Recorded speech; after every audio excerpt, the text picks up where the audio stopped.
యెహెజ్కేలు గ్రంథము 33వ అధ్యాయము 1 నుంచి 7 వచనాలు చదువుకుందాం. ఇక్కడ ఒక రాజ్యం విషయమే, ఒక కాపలాదారుడి విషయమే కొన్ని విషయాలు ఇక్కడ తెలియచేస్తున్నారు. ఏంటి ఈ విషయాలు అంటే, ఒక దేశం మీదకి ఒక శత్రువు వస్తున్నాడు. ఆ శత్రువు వస్తున్నాడని చెప్పి కాపలాదారుడు చూడాలి. కాపలాదారులు మంచిగా వాళ్ళ కావలి కాస్తే దేశం యొక్క రక్షణ సంరక్షణ వారి చేతి మీదే ఉంటుంది.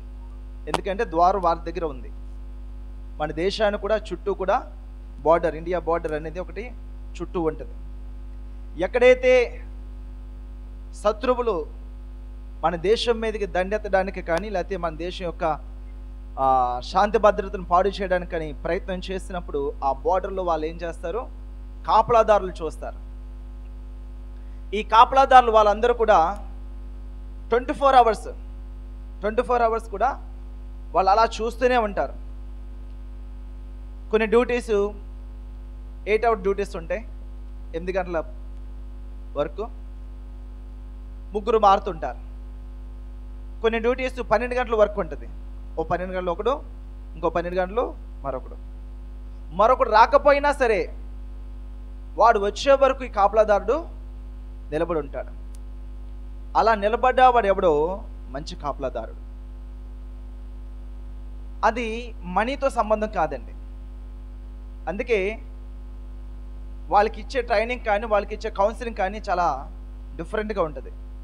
దేశం విషయమే, దేశం యొక్క క్షేమ విషయమే, దేశభక్తి అని వాళ్ళకి తెలియచేస్తూ నడిపిస్తుంటారు. వాళ్ళు చాలా ప్రాముఖ్యమైన వారు. ఒకవేళ లోపల సైనికులకు ఒకవేళ మనస్పర్ధలు రావచ్చేమో కానీ, అధికారికి వీళ్ళకి మనస్పర్ధలు రావచ్చేమో కానీ, ఏదైనా మన లోపలే. హల్లెలూయా. ఎప్పుడైతే శత్రువు అటాక్ చేయడానికి ప్రయత్నం చేస్తున్నాడో అప్పుడు ఏమవుతాడు, వాళ్ళు లేదు వీళ్ళు అందరూ కలిసి శత్రువు మీద దాడి చేస్తారు. సో కాబట్టి ఇక్కడ సైనికులు చాలా ప్రాముఖ్యమైన వారు.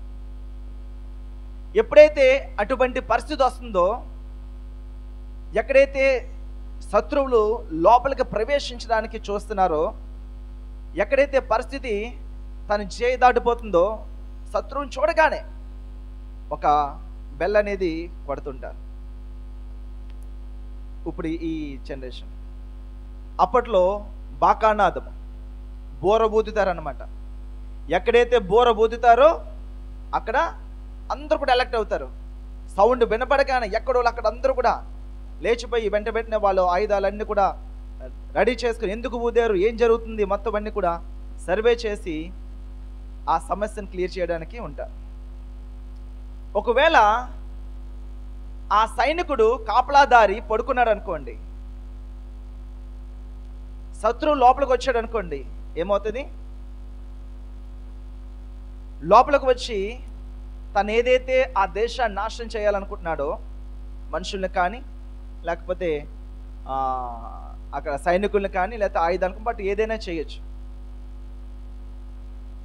ఇక్కడ సైనికుడిని, కాపలాదారుని అధికారి అక్కడ పెట్టాడు.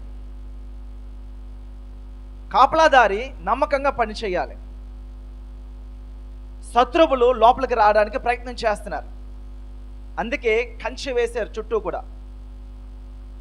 ఈ లోపల ప్రయత్నించేవాడు అపవాది, కాపలాదారుడు సేవకులు, అధికారి ప్రభువైన యేసుక్రీస్తు ప్రభు.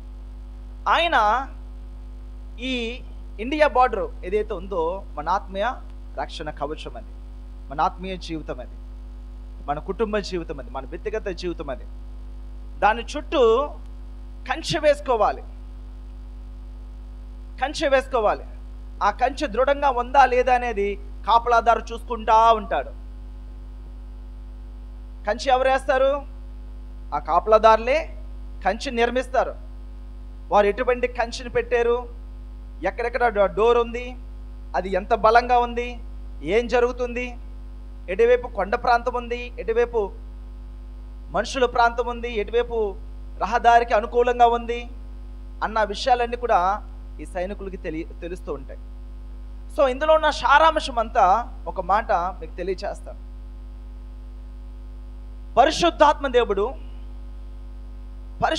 దేవుడు మనలో మన ఆత్మీయ జీవితాన్ని నడిపిస్తూ ఉన్నప్పుడు శోధకుడు అనేక శోధనలు మన దగ్గరికి తీసుకురావడానికి ప్రయత్నం చేస్తుంటాడు. ఈ శోధకుడు అనేక శోధనలు తీసుకురావడానికి ప్రయత్నం చేస్తున్నప్పుడు ఈ కంచె దృఢంగా ఉంది అనడానికి విశ్వాసి యొక్క ప్రార్థన, ఆత్మీయ జీవితము అది బలహీనపడుతుంది అని అంటే దాని అర్థం ఏంటంటే ప్రార్థన, ఆత్మీయ జీవితము బలహీనపడింది. ఏం చేయాలి? బలహీనపడితే సైనికుడు చూడాలి, అదుగో ఆ స్థలంలో కంచి బలహీనపడింది, అక్కడికి వెళ్ళి ఆ కంచెను తొలగించి బలమైన కంచె వేయాలి. ఈ కంచి ఇక్కడ పనిచేయదు, ఎందుకంటే ఇది ఎక్కువ కంటైనర్లు వచ్చే ప్రాంతం ఇది. ఆ కంటైనర్లు గుద్దే అంటే ఆ కంచె పనిచేయదు కదా, ఇంకా దృఢంగా ఉండేది, ఇంకా సెక్యూరిటీ స్ట్రాంగ్గా చేసేది. ఇవన్నీ చూసేవాడు సైనికుడు. ఈరోజు మిలిటరీ బోధ ఏం చేయట్లేదు మీకు. మన ఆత్మ సంబంధమైన జీవితానికి ఒకరు కాపలాగా ప్రభు పెట్టాడు. హల్లెలూయా. ఆ సైనికుడు శత్రువు రావడం చూసి బాకా ఊదుతాడు. ఎప్పుడైతే శోధన కలుగుతుందో పరిశుద్ధాత్మ దేవుడు తెలియజేస్తాడు, ఇదిగో శోధనకరమైన స్థలంలో మనం ఉన్నాం, శోధనకరమైన పరిస్థితుల్లోకి మనం వెళుతున్నాం, లేకపోతే శోధనకరమైన మనుషులు మనకి ఎదురవుతున్నారు అన్న ప్రేరేపణ మనస్సాక్షి మనకి గర్దిస్తూ ఉంటుంది. ఎప్పుడైతే అది గర్దించిందో, మనస్సాక్షి గర్దించడం అంటే ఏంటి? పరిశుద్ధాత్మ దేవుడు తెలియచేస్తున్నాడు, మాట్లాడుతున్నాడు, ప్రభు ప్రేరేపిస్తున్నాడు. ఆ ప్రేరేపణకి లోబడి ఎవరైనా సరే, మీరైనా నేనైనా, ఆ ప్రేరేపణకి లోబడి అక్కడికి పరిగెట్టుకుంటూ వెళ్ళామనుకోండి, అంటే బాకా ఊదాడు సైనికుడు, ఆవిడ అలా ఊతల్లి ఎప్పటికప్పుడు అలా చెప్తాలే, ఏదో ఎక్కడో జంతువు వచ్చి ఉంటుంది, సరిగ్గా కనిపించి ఉంటుంది, అందుకే బాకా ఊదాడు, అక్కడ ఎవరికి వస్తారు అని లోపల ఉన్న మనుషులు నిర్లక్ష్యం చేశారు అంటే శత్రువు వచ్చి సంహరించేస్తాడు. ఇప్పుడు శత్రువు వచ్చి సంహరించేశాడు, సైనికుడు బాకా ఊదాడు, జాగ్రత్త పడవలసింది ఎవరు? లోపల ఉన్న వీళ్ళు జాగ్రత్త పడలేదు, ఫలితం ఎవరికి వచ్చింది? అక్కడ తప్పు ఎవరిది? ఎవరైతే సిద్ధంగా లేదో, ఆ బాకా ఊదినప్పుడు, ఆ సౌండ్ విన్నప్పుడు, ఆ ప్రేరేపణ కలిగినప్పుడు ఎవరైతే విధేయత చూపలేదో శత్రువు వచ్చి లోపలికి దూరి సమస్యలు, గొడవలు, మనస్పర్ధలు, కోపాలు, అలకలు ఇవన్నీ కూడా ప్రారంభమవుతుంది. హల్లెలూయా. గట్టిగా అందరూ హల్లెలూయా. అది మాస్టర్ గారు అన్నారు, హల్లెలూయా చెప్తానంట నిద్రాత్మ ఎగిరిపోవాలంట. హల్లెలూయా. రైట్. ఎవరి నిద్రాత్మ? ఎస్, ఆ నిద్రాత్మే ఎగిరిపోవాలి. మన నిద్రాత్మ ఎగిరిపోవాలి, దెబ్బ పక్క వాళ్ళ నిద్రాత్మ కూడా ఎగిరిపోవాలి. బాకా ఊదబడి హెచ్చరిక చేయబడి ప్రమాదము అని చెప్పిన తర్వాత కూడా దానికి తగిన ప్రికాషన్స్ వారు తీసుకోకపోవడం వల్ల వారి ప్రాణాలకు వారే ఉత్తరవాదులు. ఈ సమస్య వచ్చింది, గవర్నమెంట్ దిగి వస్తుంది, ఫలానా ప్లేస్లో ఫలానా శత్రువులు లోపలికి వచ్చి ఎంతమంది సైనికులు సంహరించారు, లేకపోతే ఎంతమంది అమాయకులు ప్రజల్ని చంపివేశారు, ఇన్ని బాంబులు పెట్టారు, లేకపోతే ఏదో చేశారు అని అంటారు. అసలు ఆ వేడి నుంచి రావడానికి ఎవరు వచ్చారు, ఆ మార్గంలో ఎవరున్నారు, ఎటువంటి బోర్డర్స్ ఉన్నాయి, ఎటువంటి సైనికులు అక్కడ ఉన్నారు, అసలు వాళ్ళు ఎలక్ట్ చేశారా లేదా, మరి ఎలక్ట్ చేసినప్పుడు ఎంతమంది లేచారు, ఎంతమంది పరిగెట్టుకెళ్ళారు, ఎంతమంది దానికి విలువిచ్చారు అని ఇన్వెస్టిగేషన్ చేస్తారు. తేలితే ఒకవేళ సైనికుడు మంచిగానే అతను చెప్పాడు, అందరిని ఎలక్ట్ చేశాడు, మా వాళ్ళు సోమరపోతులైపోయి పడుకున్నారు, దానివల్ల శాపం తెచ్చుకున్నారు. అన్ని పాపాల కన్నా భయంకరమైన పాపం ఏంటి తెలుసండి?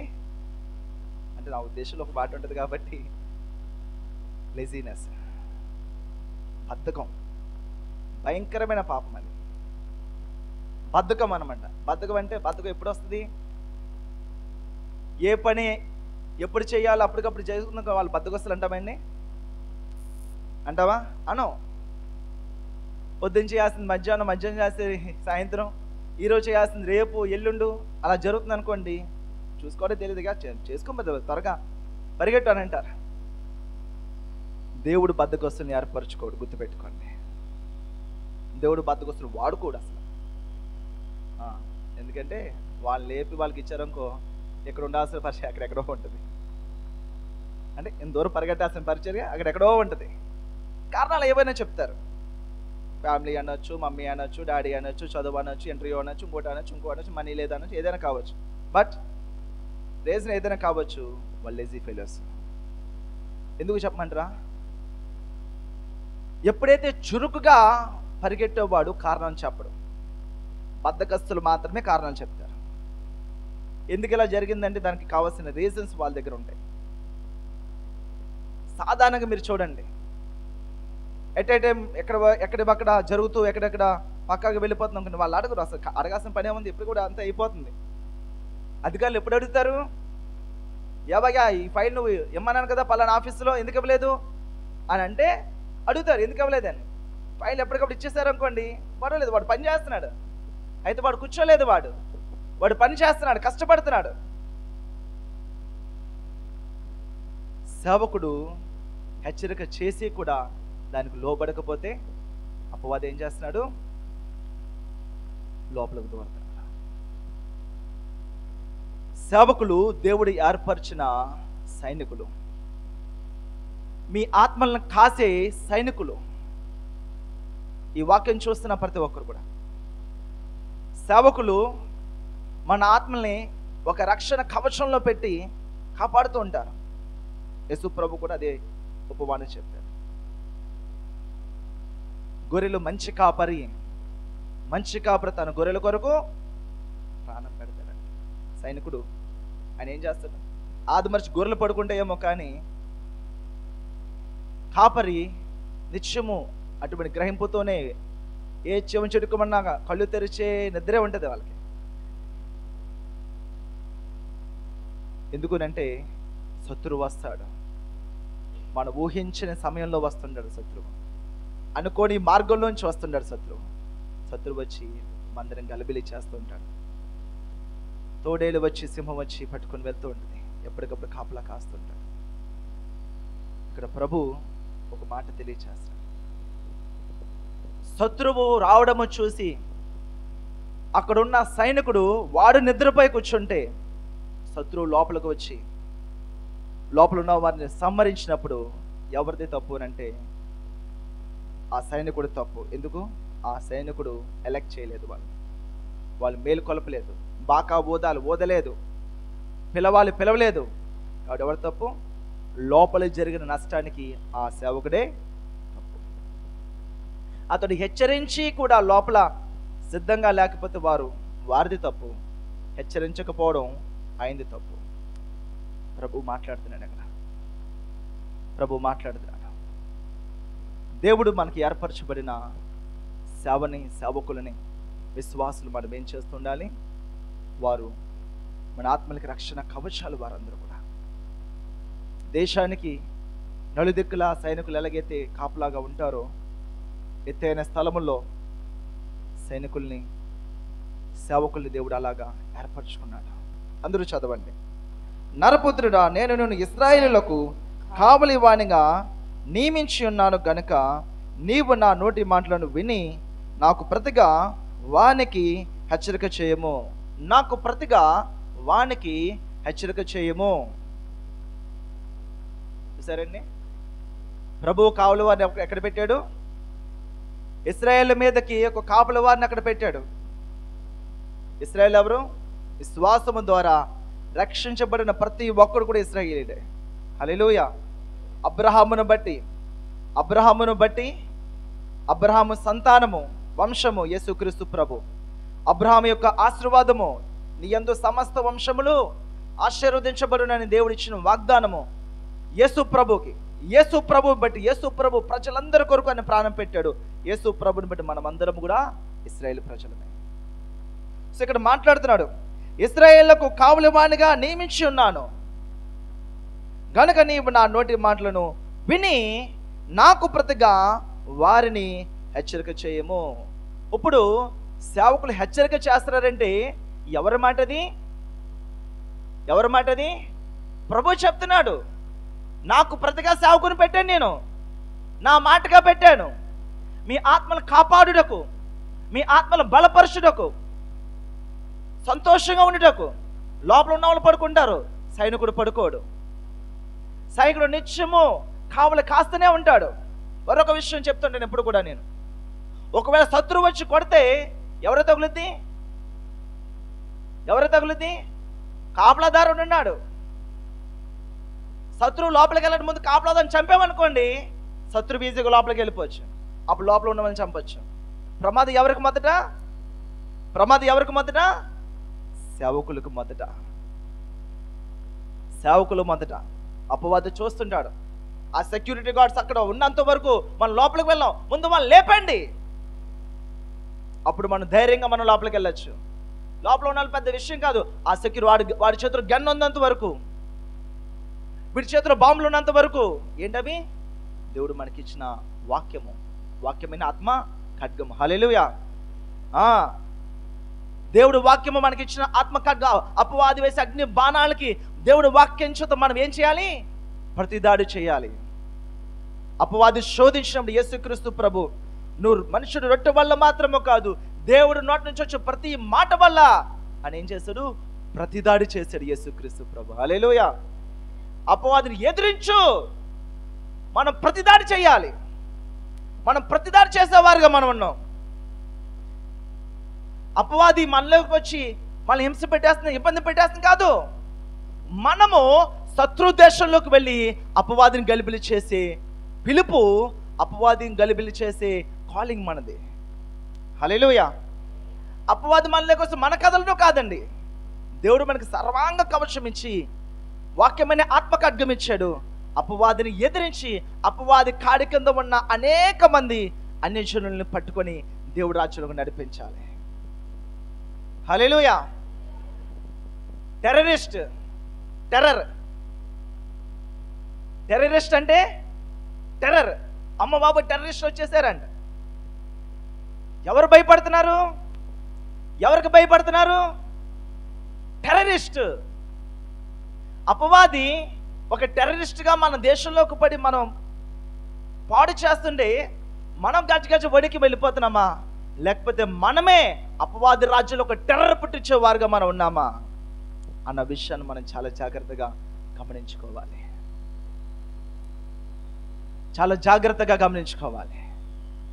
ఇక్కడ ప్రభు తన మాటగా ఇశ్రాయేలు మీద దేవుడు సేవకుల్ని ఏర్పరచుకున్నాడు. ఆయనే ఒక మంచి ఉదాహరణ ఇక్కడ చెప్తున్నాడు. నా మాటగా వారిని హెచ్చరిక చేయి. పైనంత ఉదాహరణ బాగా చెప్తున్నాడు. నువ్వు హెచ్చరిక చేయి, వాళ్ళు విధేయత చూపకపోతే వాళ్ళ ప్రాణాలకు వాళ్ళే, వాళ్ళ సమస్యలు వాళ్ళే ఉత్తరవాదు. హెచ్చరిక చేయలేదా? నువ్వే కారణం, నువ్వే కారణం. నువ్వు చెప్పలేదంటే నువ్వే కారణం. మనం చెప్పాలి, మనం చెప్పాలి. ప్రభు దేవుడు అటువంటి పరిచర్య, అటువంటి కార్యం దేవుడు మనకి ఇస్తాడు. ఈరోజు మన ఆత్మలు కాసే సేవకులను మనం ఎలాగ మనం చూస్తున్నాం, ఎలాగ మనం విలువిస్తున్నాం, ఎలాగ మన విశ్వాసంలో మనం ఆ మాటలో మాటగా, ఆ ఆలోచనగా, సేవకుడు తలపెట్టిన ఆ పనిలో పనిగా మనం ఎలాగ మనం ముందుకు వెళ్తున్నాం? ఆలోచన మనం చేయాలి, ఆలోచన మనం చేయాలి. మీ డ్యూటీ అనేది మొట్టమొదటి ప్రధానమైన లక్ష్యం ప్రతి ఒక్కరికి దేవుడి సన్నిధిలో బలపడుతూ అనేక మంది బలపరచడమే మీ ప్రధానమైన డ్యూటీ. తీసుకోండి ఫస్ట్, అది దేవుడి వాక్యం. అది ఫస్ట్ డ్యూటీ. మీరు గవర్నమెంట్ ఎంప్లాయ్ కావచ్చు, బిజినెస్ చేస్తుండొచ్చు, లేకపోతే ఇంకోటి ఏదైనా చేయొచ్చు. మీరు ఏ పని చేసినా మీరు జ్ఞాపకం చేసుకోండి, మొట్టమొదటి మీ డ్యూటీ ఏంటి? దేవుడు పరిచర్య చేయాలి. ఆ పరిచర్య ఎలా చేయాలని ప్రభు చెప్తాడు.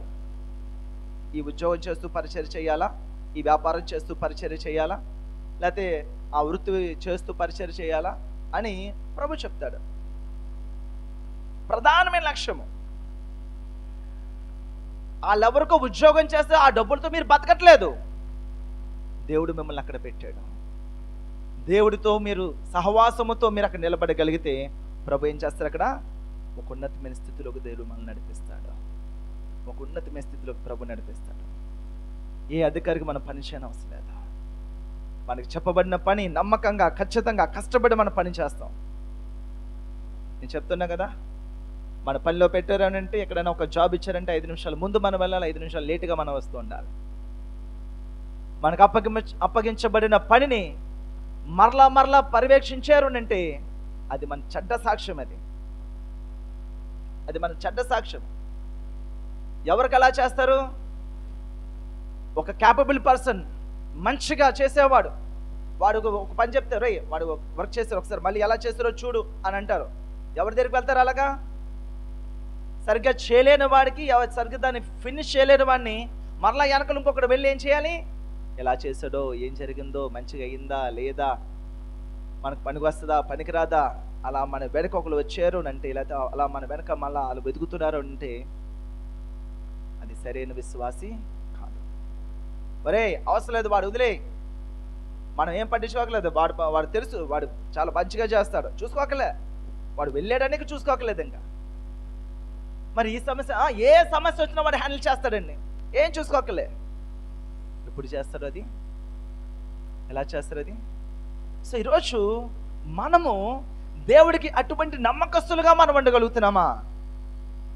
కాబట్టి మన ప్రధానమైన లక్ష్యం ఏంటంటే ఆత్మల సంపాదన.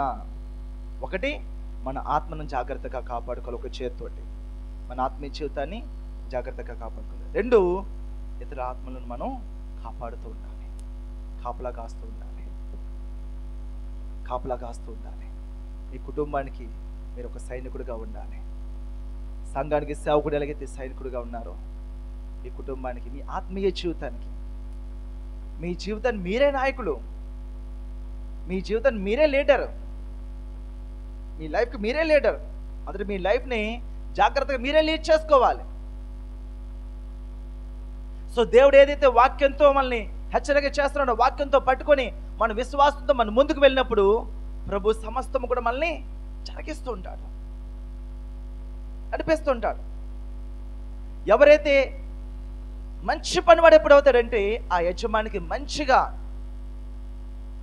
తను సపోర్ట్ ఇచ్చారు అంటే మంచి పనివాడు అవుతాడు. ఏ మాటకు ఆ మాట, అటుగా ఇటుగా మాట్లాడుతూ, ప్రతి దానికి మనం ఆటంకపరుస్తూ ఎప్పుడైతే మనం అలాగే చేస్తామో, పనివాడు ఏం చేయగలడు? యజమాని ఏం చేయగలడు? వీటితో పని అవదు, సరే అన్నాడు, వదిలే, మనం ఇంకొకరిని చూసుకుంటాం. సో కాబట్టి దేవుడు ప్రభు ఇక్కడ ఈరోజు ఒక మాట మనకు సెలవిస్తున్నాడు. సంఘమును కాసే కాపరులు, ఈరోజు మనమందరము కూడా సేవకురంటలు, మనమందరం కూడా మీరు గుర్తుపెట్టుకొని, మీరు అందరూ సేవకులు. మొదట ఆ విషయాన్ని మీరు గుర్తించండి. దేవుడు వాక్యాన్ని బట్టి చెప్తున్నాను. మీరు ఆ పని చేయడానికి రాలేదు, ఆ కంపెనీ కోసం రాలేదు, ఆ గవర్నమెంట్ ఉద్యోగం కోసం రాలేదు, అది ఇంకోటి కోసం రాలేదు. మీరు అది కాదు మీరు కావాల్సింది. అది ఇచ్చి దేవుడు ఆ మార్గంలో దేవుడు తన పనిని చేస్తాడు. అది పట్టుకోవాలి. కాబట్టి ప్రతి ఒక్కరికి పిలుపు ఉంటుంది. ప్రతి ఒక్కరూ సేవకులే, ప్రతి ఒక్కరూ సేవకురంటే, ప్రతి ఒక్కరికి బాధ్యత, ఆత్మల రక్షణ అనే బాధ్యత మనం చేయగలగాలి. సో కాబట్టి యజమాని మనల్ని పెట్టినప్పుడు, సేవకులు ఇక్కడ పెట్టినప్పుడు, ఆ మాటను మనం పట్టుకొని మన విశ్వాసంతో మనం ముందుకు వెళ్తే, ఇదిగో నా మాట ఇక్కడ పై చెప్పాడు కదా, నా మాటగా విని నాకు ప్రతిగా వారిని హెచ్చరిక చేయము. ఎప్పుడైతే ఆ సేవకులకు మాట పట్టుకొని, ఎస్ నేను మొదట సేవకుణ్ణి, ఆ తర్వాత స్టూడెంట్, నేను మొదటి సేవకుణ్ణి, ఆ తర్వాత నేను ఎంప్లాయ్, నేను మొదటి సేవకుణ్ణి, ఆ తర్వాత నేను బిజినెస్ మ్యాన్. మీరు గుర్తుపెట్టుకోవాలి, ఫస్ట్ మీ కాలింగ్ మీరు దేవుడు పరిచర్య చేయడానికి వచ్చారు. దేవుడు పరిచర్య చేయడానికి వచ్చారు. సమస్త జనులను శిష్యులుగా చేయండి అని ప్రభు సెలవిస్తున్నారు. సమస్త జనులు అందరూ, మనం అందరం కూడా, ప్రతి ఒక్కరు కూడా ఆత్మల సంపాదన అనే సేవ మనం చేయగలగాలి.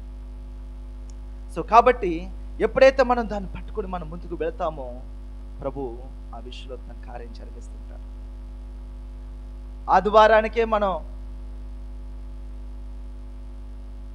రావాలా లేదా, వెళ్ళాలా లేదా అన్నట్టుగా ఆదివారానికే మనం ఆలోచిస్తూ ఉన్నామంటే, ఆదివారం ఎప్పుడైపోద్దా అని ఆలోచించుకున్నామన్నామంటే, ఈ ప్రార్థన అయిపోతే బాగుంది, టైం అయిపోతుంది, పలానా పనికి లేదా పలానా ఊరికి పలానా పిక్నిక్కి, మన ఆదివారాన్ని మనం అలా చూసామంటే ప్రభు తన కార్యం జరిగించడం. సో కాబట్టి ఒక మాట చేస్తాను చూడండి ఒకసారి. హెబ్రీయులు రాసిన పత్రిక 13వ అధ్యాయం 17వ వచనం. హెబ్రీయులు రాసిన పత్రిక 13వ అధ్యాయం 17వ వచనం. ఒకసారి అందరూ చదువుదామా?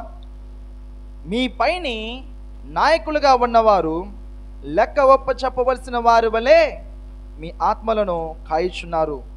వారు దుఃఖముతో ఆ పని చేసిన ఎడల మీకు నిష్ప్రయోజనము. చూసారా? మిమ్మల్ని కాసే నాయకులు, సేవకులు, పరిచారకులు, మన వలన ఆ పరిచారకు లేకపోతే ఆ సేవకుడికి దుఃఖం వస్తుందా, సంతోషం కలుగుతుందా?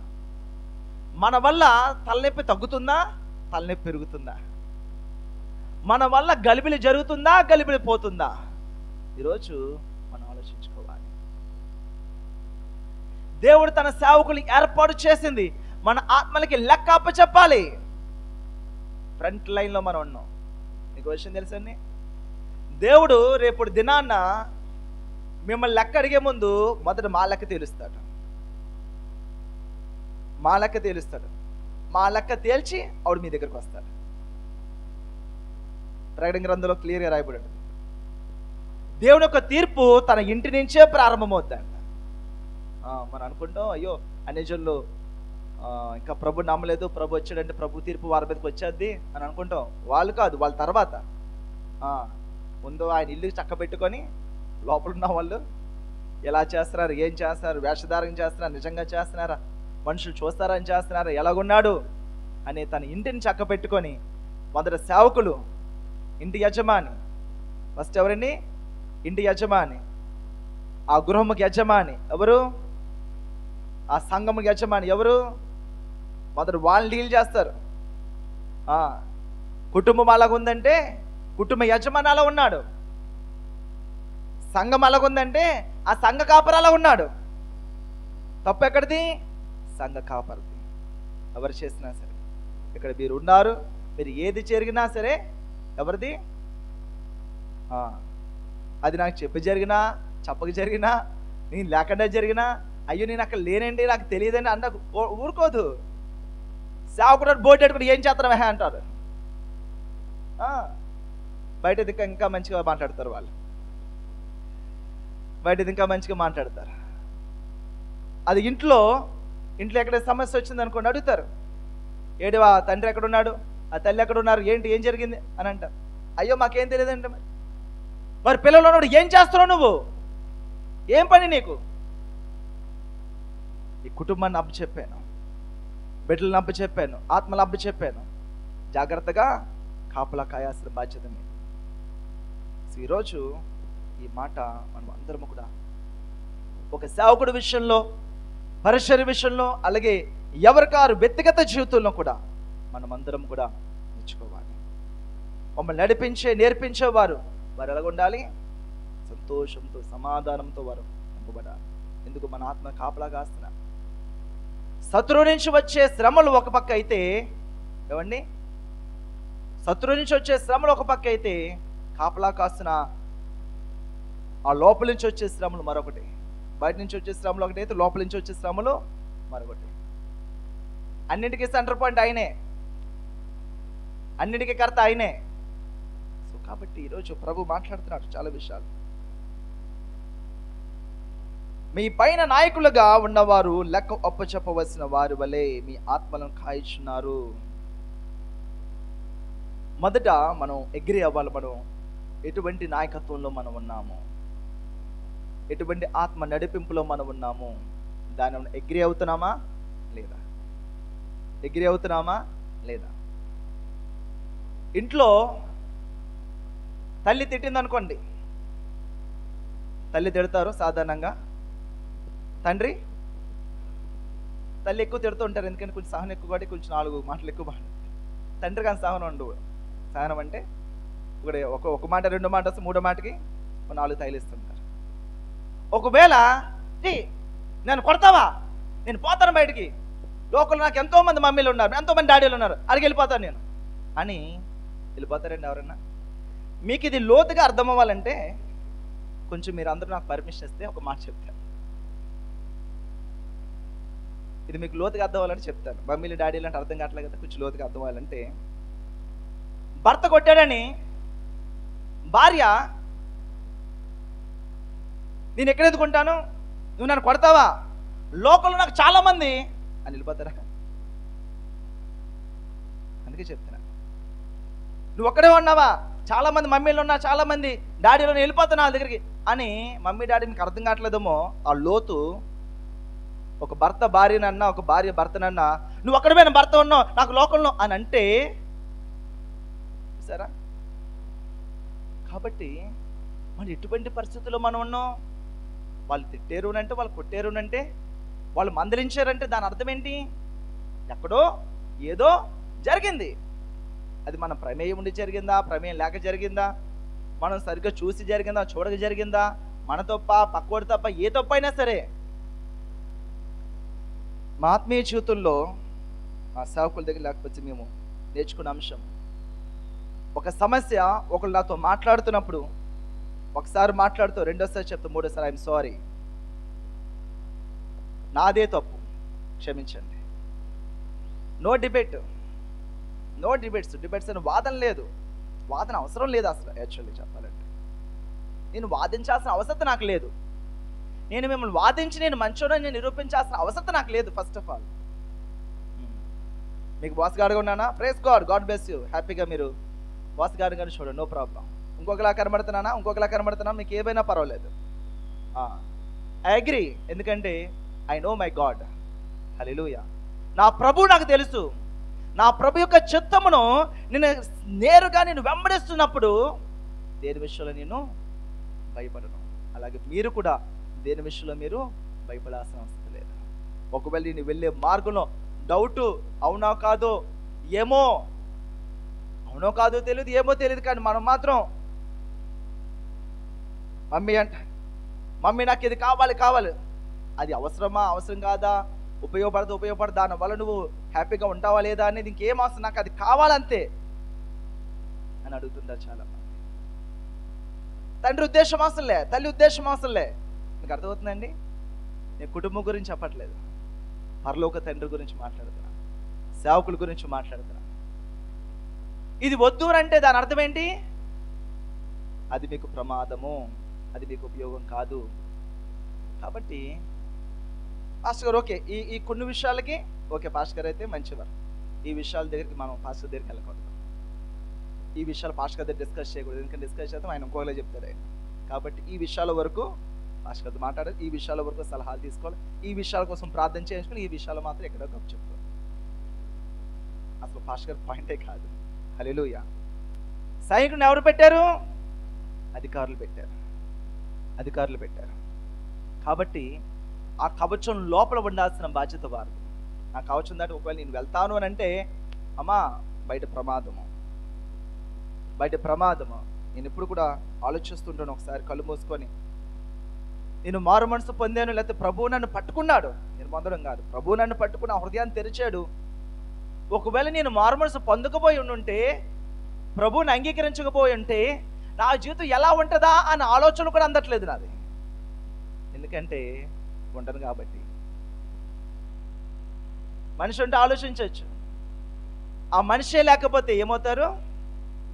సో కాబట్టి ఈరోజు మన ఆత్మీయ జీవితంలో తల్లి కొట్టినా, తిట్టినా, తండ్రి మందలించినా, తోలు ఒలిచేసిన తల్లి తల్లే, తండ్రి మనం చెప్తుంటాం, ఆత్మీయ తండ్రి ఆత్మీయ తల్లి. ఇప్పుడు చెప్పండి, పాస్టర్ గారు, పాస్టమ్మ గారు ఎవరు? ఆత్మీయ తల్లి, ఆత్మీయ తండ్రి. మరి ఇంట్లో తల్లి 4 పీకినా, తండ్రి 4 గద్దించినా అందులోనే ఉంటాం, అక్కడే మనం పరిగెడుతుంటాం. ఒకవేళ ఆత్మీయ తల్లి తండ్రి గద్దించకూడదా? ఏమండి, వాళ్ళ గద్దింపు దేనికి? ఆత్మీయ తల్లి తండ్రులు మీ ఆత్మీయ జీవితానికి, వారు చెప్పే సలహాలు, సూచనలు, వాక్యము మీ ఆత్మీయ జీవితం ఫలిస్తుంది. ఎందుకు? మీ ఆత్మీయ జీవితం ఫలిస్తే ప్రియుడాని ఆత్మ వర్ధిల్లుచున్న ప్రకారము అన్ని విషయంలో వర్ధిల్లుతావు అని బైబిల్ సెలవిస్తుంది క్లియర్గా. కాబట్టి మెయిన్ ఫోకస్ ఏంటి? మీ ఆత్మీయ జీవితాన్ని బలపరచుకోండి, మీ ప్రార్థనా జీవితాన్ని బలపరచుకోండి, మీ వాక్య జీవితాన్ని బలపరచుకోండి. ప్రతిరోజు ప్రార్థన చేసుకోండి, ప్రతిరోజు వాక్యం చదువుతున్నాను, వాక్యం అవగాహనలోకి మనం రండి. మందిరంలో సహవాసంలో మనం ఉండండి, సహవాసంతో మనం ఉండాలి. ఈ వ్యక్తి కళ్ళు మూసేరు అంటే సంఘం కొరకు ప్రార్థన చేసిన అందరూ గుర్తు రావాలి. అటువంటి నడవడికలో మనం నడుస్తుండాలి, అటువంటి ఆలోచనలో మనం ఉంటూ ఉండాలి. ఈరోజు మనకు అటువంటి ఆలోచన మనకు వస్తుందా? ఇక్కడ మందిరానికి ఎవరు వస్తున్నారు? అందరి కోసం ప్రార్థన చేయమండి. ఎంతమంది కోసం మనం ప్రార్థన చేయగలుగుతున్నాం? ఒకవేళ మనం ప్రార్థన చేస్తే మన కోసం ప్రార్థన చేస్తారు, మన కన్నీరు కారిస్తే మన కోసం కన్నీరు కారుస్తారు. మీరు గుర్తుపెట్టుకోండి, మనం ఏది విత్తుతామో అదే మనము కొయ్యదాము. సో ఇక్కడ మాట ప్రభు సెలవిస్తున్నాడు. అపోస్తలుడైన పౌలు ఈ మాట సెలవిస్తున్నాడు, చూడండి. మీ ఆత్మలను కాయిచున్నారు, వారు దుఃఖముతో ఆ పని చేసిన ఎడల మీకు నిష్ప్రయోజనము. దుఃఖముతో, సేవకులకి దుఃఖము, జాగ్రత్త. సేవకులు దుఃఖము కలిగించమని, దానివల్ల ఏమిటి? నిష్ప్రయోజనం. అంటే నిష్ప్రయోజనం ఎప్పుడయింది? ప్రయోజనము, నిష్ప్రయోజనము. మనం చేస్తున్నాం, చాలా చేస్తున్నాం, కానీ ఏమవుతుంది? వారు దుఃఖపడుతున్నారు. అమ్మా, ఎంత చేసినా నిష్ప్రయోజనము. ఎందుకు? ఈ వల్ల సేవకులు దుఃఖం కలుగుతుంది, బాధ కలుగుతుంది. సో కాబట్టి అది మనకు ఉపయోగం కాదు. మన ఇష్టానుసారంగా మనం జీవించి మనం కానుక బాక్సులు డబ్బులు వేస్తే అది ప్రభు యాక్సెప్ట్ చేయడు, దేవుడు యాక్సెప్ట్ చేయడు, సేవకులు యాక్సెప్ట్ చేయరు. సేవకులను ఎవరు యాక్సెప్ట్ చేయకూడదు. హల్లెలూయా, హల్లెలూయా. ఒక చిన్న మాట, బయట మనం ఒక మీటింగ్ వెళ్ళాం. ఆ మీటింగ్లో వాళ్ళ సేవకులకని ఒక మీటింగ్ అని ఏర్పాటు చేశారు. సాధారణంగా ఎవ్రీ మంత్ ఒక ఫెలోషిప్ మీటింగ్ జరుగుతుంటుంది, దానికి వెళ్తుంటాం. అక్కడ కొంచెం లెక్క మంది వస్తుంటాం. అందరూ కలిపి ఒక యూనియన్ మీటింగ్ అది పెడుతుంటారు, సేవకులను కలిపి. దాన్ని కూడా నేను వెళ్ళాను, చూస్తున్నాను. మనం మీటింగ్ వెళ్తే వాళ్ళు ఎంతెంత ఉన్నారు, వాళ్ళు కూడా సేవకులేనండి. ఎంతెంత ఉన్నారు. నేను వాళ్ళని హేళన చేయట్లేదు. ఒకప్పుడు టీచర్ అని అంటే కలెక్టర్ అయినా సరే చేతులు కట్టుకుని టీచర్తో మాట్లాడేవారు. కలెక్టర్ అయినా సరే, ఎందుకంటే టీచర్లు అటువంటి పొజిషన్లో వారు ఉండేవారు. ఎదురు వాళ్ళు ఎంత వాళ్ళైనా సరే టీచర్ దగ్గరికి వెళ్తే, ఎందుకంటే వాళ్ళు పిల్లల్ని లీడ్ చేస్తున్నారు, వాళ్ళు మంచి జ్ఞానం ఉంది, మంచి ఆలోచన ఉంది, మంచి విలువ ఉంది. ఒకటి కాదు, 4 పీకినా సరే పేరెంట్స్ మాట్లాడేవారు కాదు. తల్లిదండ్రులు మా 4 పీకిన ఎక్కువ మాట వింటలేదన్న వాళ్ళ నా టీచర్తో చెప్తారంటే ఇంకంతే, అన్ని పనులు అయిపోయాయి. ఇంట్లో ఎక్కడైనా ఏదైనా జరుగుతుందంటే చేయట్లు మాట వింటది, ఒరే రేపు టీచర్తో చెప్తా నీ అన్నామంటే చాలు, అన్ని పనులు అయిపోతాయి. ఇప్పుడు ఏమైపోయిందంటే సిచ్యువేషన్ రివర్స్ అయిపోయింది. స్టూడెంట్ని కొడితే పరిగెట్టుకొచ్చేస్తున్నారు పేరెంట్స్. రూల్స్ అతిక్రమించి జరిగిన విషయం గురించి మాట్లాడలేదు, జనరల్గా చెప్తున్నాను. బెత్తం వాడకపోతే కుమారుడు నరకానికి పోతారని బైబిల్ సెలవిస్తుంది. బెత్తము వాడాలి, గద్దింపు వాడాలి. గద్దింపు ఉంటేనే ఏమైపోయిందంట, అటువంటి ఎథిక్స్ ఒక టీచర్కు ఉండాల్సిన క్వాలిటీస్ అవన్నీ ఉన్నప్పుడు ఒక టీచర్ గారు, పంతులు గారు అని అంటే పిలిస్తే వాళ్ళకు ఒక విలువ ఉండేది. ప్రతి ఓడు టీచరే, ప్రతి ఓడు స్కూల్లో వాళ్ళే, ప్రతి ఓడు హెచ్ఓడియే. మన ఒక తమ్ముడు వాళ్ళ స్కూలు కాలేజ్ గురించి మాట్లాడడానికి వెళ్తున్నాం. వాడు ఫీజు గురించి ఏదో మాట్లాడడానికి వెళ్తే ఆ హెచ్ఓడి గారు వస్తారని వెయిట్ చేయను అన్నారు. సరే వెయిట్ చేస్తుంటే ఇటు అటు కూడా స్టూడెంట్స్ వెళ్తున్నారు. కాలేజ్ అది ఇంటర్ కాలేజ్, డిప్లొమా కాలేజ్ అనుకుంటారు. కాలేజీలో వెయిట్ చేస్తున్న అటు ఇటు వస్తున్న కొంతమంది యూనిఫామ్లో ఉన్న కొంతమంది సివిల్ డ్రెస్లో ఉన్నారు. ఆ గుంపులో కొంతమంది స్టూడెంట్స్ వస్తున్నారనమాట. వస్తుంటే ఎవరండి ఇక్కడ సార్ ఇచ్చుడి కోసం వెయిట్ చేస్తున్నా అన్నాడు. నేనే అన్నాను. అగో సార్ అన్నారు. ఏది సార్ అన్నాను. అదిగో సార్ అన్నాడు. అటు స్టూడెంట్ ఇంచుమించు స్టూడెంట్ ఏజ్లో ఉంది వాడికి. తెలుసా ఆ లేబుల్ హెచ్ఓడి అంటే ఒక డిపార్ట్మెంట్ హెడ్, అంటే హెడ్ ఆఫ్ ద డిపార్ట్మెంట్ అంటే ఏ స్టేజ్లో ఉండాలి వాళ్ళు, ఎటువంటి నాలెడ్జ్ ఉండాలి వాళ్ళకి, ఎటువంటి అనుభవం ఉండాలి, ఖచ్చితంగా ఉండాలి అనుభవం, జ్ఞానము. సబ్జెక్ట్ నాలెడ్జ్ ఉంటే ఉండొచ్చమ్మా, కానీ ఈ జ్ఞానం అనేది వాళ్ళకు ఉండాలి అంటే హెచ్ఓడి అన్నాడు. నాకు అర్థం కాలే. అంటే ప్రతి ఒక్కరు విలువైపోయింది అది. హెచ్ఓడి అంటే విలువైపోయింది. ఇంకా ఇప్పుడు ఎందుకు ఈ విషయం చెప్పానంటే, మన జరిగిన మీటింగ్లో ప్రతి ఒక్కరు సేవకులే. బైబిల్ ఒక మాట ఉంటుంది, అందరూ కూడా సేవకులుగా. ఎందుకంటే దానికి ఖచ్చితమైన పిలుపు, ఖచ్చితమైన దేవుని చిత్తము పట్టుకొని వారు విశ్వాసం ముందుకు రావాలి. 4 ముక్కలు బైబిల్లో మనకు తెలిసినంత మాత్రాన బైబిల్ పట్టుకోవడం. సో దేవుడి చిత్తానుసారంగా జరిగేవైతే వేరే విషయం. అక్కడ దేవుని చిత్తానుసారంగా జరగలే. అక్కడ నిలబడ్డ వాళ్ళందరూ కూడా, చేసే వాళ్ళందరూ కూడా కాకినాడ మొత్తం ఒక బ్యాడ్ ఇంప్రెషన్ వెళ్ళిపోయింది. అటువంటి స్టేజ్లోకి వచ్చారు వాళ్ళు. అటువంటి స్టేజ్లోకి వచ్చారు. దీనివల్ల ఒక సేవకుల దగ్గర నిలబడి, సేవకులు వెంబడించి, సేవకుల దగ్గర నేర్చుకొని, వాళ్ళకి గద్దెంపుకు, వాళ్ళ యొక్క క్రమశిక్షణకు, వాళ్ళ కఠినమైన విధానాలకి అణిగి అణిగి అణిగి తగ్గించుకొని నలిగి నలిగి నలిగి నలిగి వాడు సేవకు వచ్చేవారు. అటువంటి స్థితిలో ఉన్నవారు వాడు సేవకులు అంటారు. ఒక మాటను దయ్యం తాసుకోవాలని తెలిసిపోతున్నాడు వాడు సేవకుడు. నాకు అర్థం కాలేదు. ఇక్కడ జరిగితే ఇస్తే కానీ కథలు ఇక్కడ రండి రా కూర్చుందాం అని ఇంకొకరు అంటారు. ఇది ఎక్కడ సేవకులు నాకు అర్థం కావట్లేదు. వాళ్ళ గురించి చెప్పట్లేదు. కాబట్టి ఇది ఎక్కువైపోవడం వల్ల సేవకుడు అన్న మాటకి చాలా విలువ లేకుండా పోయింది. ఒకవేళ అటువంటి ఆలోచన మనకు వచ్చిందా, అటువంటి స్థితిలో మనం ఉన్నావా, ఇంక నెంబర్ ఆఫ్ ఇది కాదు ఇంకోటి చెప్పాం కదా, నువ్వే అన్నావు మమ్మీ డాడీవి, నాకు బోల్డ్ మంది అన్నారు మమ్మీ డాడీ వెళ్ళిపోతారని. ఈరోజు మన ఆత్మీయ జీవితం ఎలా ఉంటుంది, జాగ్రత్తగా కాపలా కాసుకోవాలి. మన ఆత్మల కాపలా కాసేవారు, మన ఆత్మీయ జీవితాన్ని ప్రభు దగ్గర నడిపించేవారు, మన కొరకు కన్నీరు కార్చేవారు, రోధించేవారు, దేవుడికి సరైన లెక్క అప్పచెప్పేవారుగా, సంఘానికి రెండవ రాకడికి సంఘం ఎత్తబడేలాగా ఆత్మీయ భోజనం పెట్టి వారు వెలుగుతూ, ఇతరులు వెలిగిస్తూ, ప్రకాశింపచేస్తూ ముందుకు వెళ్ళేవారుగా మనం ముందు ఉండాలి. ఈరోజు మన ప్రార్థన, మన ఆత్మీయ జీవితము, దేవుడి సేవకులకి మనం సంతోషం కలుగుతుందా, దుఃఖం కలుగుతుందా? వారు బాగా ఊదుతున్నారు, అమ్మా ఇది చేయకూడదు, ఇది ఉంటే ప్రమాదము, ఇలా చేస్తే ఇబ్బంది, ఎందుకండి పాస్టర్ చెప్పండి. అయ్య బాబు, నాకు తెలియదు ఆ పరిస్థితి.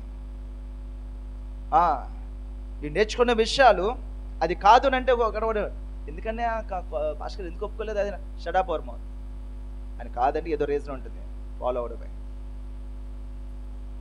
ఆ కింద 50 మంది 60 మంది వాలంటీర్స్ ఉండేవారు నడిపిస్తున్నప్పుడు సేవకుల మందిరంలో. ఒక వాటర్ పాస్ అయిందంటే ఖచ్చితంగా ఎవ్రీబడి షుడ్ ఓబే. ప్రతి ఒక్కరూ, అది అర్థమైనా సరే అర్థం కాకపోయినా సరే, తెలిసినా సరే తెలియకపోయినా సరే చెప్పారంటే ఖచ్చితంగా. ఎందుకంటే I believed he is the man of God, spirit filled man of God, ఆత్మ నింపుదల కలిగిన సేవకుడు ఆయన మాట చెప్పాడు. ఏదో రీజన్ ఉంటుంది, నాకు అర్థం కాదు, మన బుర్రలకి అర్థం కాదు. ఆయన వద్దునంటే వద్దు, ఆగరంటే ఆగు, చేయమంటే చేయి, దిస్ ఈజ్ ద వే అంటే దాన్ని ఫాలో అయిపోవడమే. కాబట్టి ఒకవేళ మనము మన ఆత్మీయ జీవితాలను కాపలా కాసే వారికి మనం ఎట్టి రీతిగా మనం ఉన్నాము, దేవుడు వాక్యం సెలవిస్తున్నా. ఆ సేవకులు పేతురు దగ్గరికి వచ్చారు అని సభ్యురాలని, మరి అబద్ధం ఇదిగో దేవుడి సేవకి ఎలాగా, ఇదిగో దేవుడి సేవకి ఎలాగేస్తారని చెప్పి అబద్ధం ఆడారు, భయంకరమైన శాపం పొందుకున్నారు. అక్కడున్న శిష్యులు కావచ్చు, మిగతా శిష్యులు కావచ్చు, అక్కడ ఉన్న మనుషులందరూ కూడా భయపడిపోయారు. అందరూ కూడా సేవకుడు అంటే ఎవరు అనుకుంటున్నారు? ఒక గవర్నమెంట్ పోలీస్ ఆఫీసర్ అంటే ఎవరు అనుకుంటున్నారు? అతని వెనకాల పోలీస్ డిపార్ట్మెంటే ఉంటుంది, చిటికేస్తే మొత్తం గవర్నమెంట్ అంత కదులు వస్తుంది. మరి సేవకులోనంటే ఏ గవర్నమెంట్ వస్తుంది? ఏ గవర్నమెంట్ మాట్లాడుతుంది? కాబట్టి ఈరోజు ఒక విషయాన్ని చాలా జాగ్రత్తగా మనం అర్థం చేసుకుందాం. చాలా జాగ్రత్తగా మనం అర్థం చేసుకుందాం. సేవకులు మనం మాట్లాడుతున్నప్పుడు, సేవకులు మనకి హెచ్చరిక చేస్తున్నప్పుడు, దేవుడి వాక్యంతో మనం పట్టుకున్నప్పుడు మన విశ్వాసంతో మనం ముందుకు వెళ్తూ ఉంటాం. దాన్ని ఎలాగైనా సాధించడానికే మన ప్రయత్నం. ఫెయిల్ అవ్వండి, పర్లేదు. మీరు ప్రయత్నం చేసి ఫెయిల్ అయిపోతే ప్రభు మిమ్మల్ని ఏమి అండు. మీ ప్రయత్నాన్ని సఫలపరచడానికి ప్రభు సహాయం చేస్తాడు కూడా. హల్లెలూయా. మీకు అర్థమవుతుందండి? మీరు ప్రయత్నం చేసి 100 సార్లు ఓడిపోయింది, పర్వాలేదు. 1000 సార్లు ఓడిపోయింది, పర్వాలేదు. ప్రభు మీకు సహాయం చేస్తాడు. కానీ అసలు నిలబడడానికి లేకుండా, అసలు దేవుడు ఒక వాక్యానికే మన విధేయత చూపకుండా మనం నిలబడితే అది వేషధారణగా మనకు కనబడుతుంటుంది. మనం ప్రయత్నం చేయము. అసలు చేస్తున్నాను, ప్రార్థన చేస్తున్నాను. ప్రార్థన మీరు కూడా ప్రార్థించారంట. ఏం చేస్తారు ప్రార్థన? ఏం జరుగుతుంది? కాబట్టి ఈరోజు ఈ అంశాలు మనం జ్ఞాపకం చేసుకుందాం. దేవుడు మనకి, మన ఆత్మలకి పరిచారకులుగా, మన ఆత్మలు కాసే సేవకుల్ని దేవుడు కాపలాగా పెట్టాడు. వారు బాకా బూతుతున్నారు. ఆ బాకానాదం బూదినప్పుడు మనం సరిచేయబడాలి. వాళ్ళు హెచ్చరించినప్పుడు హెచ్చరిక పొందుకోవాలి. సేవకుడు, man of God, is nothing but God. ఆయన మాటగా ఈ లోకంలో వారు ఉన్నారు. దేవుడు మాటగా వారు ఈ లోకంలో వాళ్ళు ఉన్నారు. వారు మాట తెక్కరిస్తే దేవుడు మాట తెక్కరించినట్టే. నన్ను చేర్చుకున్నవాడు నేను చేర్చుకున్నట్టు అని అంటారు. హల్లెలూయా. సేవకులను చేర్చుకుని ఎవరు చేర్చుకున్నట్టు? యేసు ప్రభు చెప్పే శిష్యులతో, ఎవరైతే మిమ్మల్ని చేర్చుకున్నారో నన్ను చేర్చుకున్నాను. అంటే సేవకుని చేర్చుకుంటే యేసు ప్రభుని చేర్చుకున్నాను. యేసు ప్రభుని చేర్చుకుంటే తండ్రి అయిన దేవుణ్ణి చేర్చుకున్నాను. హల్లెలూయా. ఇప్పుడు సేవకుతో పాటు ఎవరు వస్తున్నారు? కుమారుడైన యేసు ప్రభు వస్తున్నారు. తండ్రి అయిన దేవుడు వస్తున్నారు. పరిశుద్ధాత్మ అక్కడ ఉన్నాడు. హల్లెలూయా. ఈరోజు అట్టి రీతిగా మనం నిలబడదాము. దయచేసి అందరూ కూడా కళ్ళు మూసుకుందాం, ప్రార్థన చేద్దాం. ఈరోజు దేవుడి వాక్యాన్ని మనం జాగ్రత్తగా మనం పట్టుకుందాం. ప్రభు దేవుడు ఏర్పరిచిన సేవకులు, వారు సిలువ సైనికులు. దేవుడు పిలుపుని పట్టుకొని శత్రువుకి మీకు మధ్యగా వారు నిలబడుతున్నారు. దయచేసి అందరూ కూడా ప్రార్థించారు. అపవాది శోధనకి మీకు మంచిగా వాళ్ళు నిలబడుతున్నారు. ఒకవేళ అపవాది తాకాలేనంటే ఆ సైనికుడు దాటి రావాలి. మీకోసం ప్రార్థన చేసేవారు, మీ కొరకు కనిపెట్టేవారు, కన్నీరు కార్చేవారు సేవకులు. మీ స్వస్థత కొరకు, మీ విజయం కొరకు, మీ ఆశీర్వాదం కొరకు, మీ కుటుంబాలు కట్టబడ్డ కొరకు, మీ ఇల్లు కట్టబడాల కొరకు, మీ ఉద్యోగాలు దీవించబడాలని, మీకు పిల్లలు కలగాలని, లేదా మీకు మార్గం తెరవబడాలని, మీరు విడుదల చేయబడాలని సేవకులు ప్రార్థన చేస్తూ కన్నీరు కారుస్తుంటే ఆ సేవకులకు మనం సంతోషం ఇస్తున్నామా, లేకపోతే దుఃఖాన్ని మనం ఇస్తున్నామా? ఈరోజు అన్ని జనుల మధ్యలో దేవుడు మిమ్మల్ని కూడా అలాగే పెడుతున్నాడు. అన్ని జనుల మధ్యలో దేవుడు మిమ్మల్ని కూడా అలాగే పెడుతున్నాడు. మీ చుట్టూ ఉన్న అన్ని జనుల్ని ప్రభు కొరకు వారు సంపాదించేవారుగా ఉన్నారా? ప్రభు కొరకు వాళ్ళు పిలిచేవారుగా ఉన్నారా? దేవుడి నామంలో వారిని మీ సాక్ష్యం వారికి చెప్తున్నారా? ఒకసారి పరీక్షించుకుందాం మనం అందరం కూడా. ఈరోజు మన సేవకులకి ఎలా విలువిస్తున్నామో ఈ లోకం మీకు అటువంటి విలువిస్తుంది. ఈరోజు సేవకులు మనం ఎలా చూస్తున్నామో యేసు ప్రభువుని అలాగే మనం చూస్తున్నాము. కనబడ్డ సేవకుడికి మాట విలువ లేనప్పుడు కనబడిన దేవుడికి మాటకి ఎలా విలువ ఉంటుంది? కనబడుతున్న దేవుడి సేవకుడు చెప్పడం పనే మనం చేయనప్పుడు కనబడిన దేవుడి పని నేను చేస్తున్నానని చెప్పుకోవడం వల్ల అర్థం లేదు, అది జరగదు, అది ఫలభరితంగా ఉండదు. ప్రభు చెప్తున్నాడు, అది మీకు నిష్ప్రయోజనము. వారు బాధపడుతూ ఉన్నప్పుడు మీరు ఏది చేసినా నిష్ప్రయోజనము. వారు బాధతో కాక సంతోషంతో ఆ పని చేయుటకు వారికి లోబడి ఉండండి అని వాక్యం సెలవిస్తుంది. ప్రభా, ఈరోజు వాక్యం పెట్టిన ప్రతి ఒక్కరిని కూడా అట్టి రీతిగా వారు లోబడి ఉండిలాగా తను ప్రభా, కష్టమైన, ఇబ్బందులైనా, ఇరుకులైనా, హెచ్చరికైనా, మందలించడమైనా ఏదైనా సరే ప్రభా, ఇదిగో నువ్వు ఏర్పరచవయ్యా. నా ఆత్మకి ఒక సైనికుడిని, ఒక సేవకుడు ఏర్పరచవయ్యా. నా ఆత్మను కాసే సేవకుడు ప్రభా, ఆయనకి నేను సంతోషమే ఇస్తానయ్యా. నా ఆత్మను కాసే సేవకుడు నాన్న, ఆయన దీవెనకరంగా ఉండాలయ్యా, ఆశీర్వాదంతో ఉండాలి నాన్న. ప్రభు, ఈరోజు ఈ వాక్యం పెట్టిన ప్రతి ఒక్కరు కూడా ప్రార్థన చేద్దామా? ఒక తీర్మానం చేద్దామా? ప్రభా, నువ్వు ఏర్పాటు చేసిన సావుకుని ప్రభా, తండ్రి, నువ్వు ఏర్పాటు చేసిన ఆ యొక్క స్థితిని తండ్రి ప్రభా, పరిస్థితులను సంగమను తండ్రి ప్రభా, తండ్రి ఇప్పటి వరకు నేను నిర్లక్ష్యంగా మనం చూసాం ప్రభా, మనం క్షమించండి నాన్న. దబా మీ విశ్వాసంతో దబా ఆయన వెంబడించలాగిన ఆత్మ నడిపింపుతో ఆ దబా నీ సన్నిధిలో ఆయన నడిపిస్తుండగా తండ్రి ప్రభా, దాన్ని మీ వెంబడించలాగిన తండ్రి ప్రభా మమ్మల్ని అందరూ కూడా దబా మీరు నిలబెట్టండి, నడిపించమని ప్రార్థన చేస్తున్నాం. ఈరోజు వాక్యమైన ప్రతి ఒక్కరు వారు తీసుకునే తీర్మానాలను తండ్రి ప్రభా నీ చేతులకు అప్పగిస్తున్నాను. యేసు నామములో తండ్రి ప్రభా వారు తగ్గించుకొని విధేయతతో వినయముతో తండ్రి ప్రభా నీ సన్నిధిలో సంతోషముతో వారు ఉండాలి. మీరు కృప చూపి బలపరిచి నడిపించండి. మహిమాగంత ప్రభావానికి ఆరోపిస్తాం. యేసుక్రీస్తు పరిశుద్ధమైన నామం స్తుతించి ప్రార్థించి విశ్వాసంతో ప్రార్థన అడిగి పొందుకున్న మా ప్రియ పరలోకపు తండ్రి, ఆమేన్.